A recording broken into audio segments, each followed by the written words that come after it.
بودادا ليكن ربك للأرض مداد ولم أنت காபத்துல்லா கட்டப்பட்டு 40 வருடங்களுக்கு பிறகு மஸ்ஜிதுல் அக்ஸா கட்டப்பட்டது என்று புகாரி முஸ்லிமுடைய சஹீஹான ஹதீஸ் வருகிறது. கண்ணியமானவர்களே, காபத்துல்லாவை யார் கட்டினார் என்ற ஒரு கேள்வி எம்மிடத்தில் கேட்கப்பட்டால் எம்முடைய சிந்தனைக்கு அவசரமாக வரக்கூடிய பதில் ஹஜ்ரத் இப்ராஹிம் அலைஹிஸ்ஸலாம். இதேபோல் மஸ்ஜிதுல் அக்ஸாவை கட்டியது யார் என்ற கேள்வி எம்மிடத்திலே கேட்கப்பட்டால் எம்முடைய சிந்தனைக்கு அவசரமாக வரக்கூடிய பதில், உடனடியாக வரக்கூடிய பதில், ஹஜ்ரத் சுலைமான் அலைஹிஸ்ஸலாம் ஜின்களை வைத்து கட்டினார்கள்.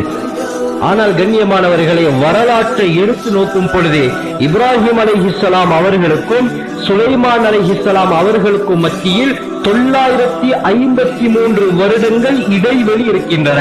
கிட்டத்தட்ட இப்ராஹிம் அலைஹிஸ்ஸலாம் வாழ்ந்து 1000 வருடங்களுக்கு பிறகுதான் ஹஜ்ரத் சுலைமான் அலைஹிஸ்ஸலாம் அவர்கள் வாழ்ந்திருக்கிறார்கள்.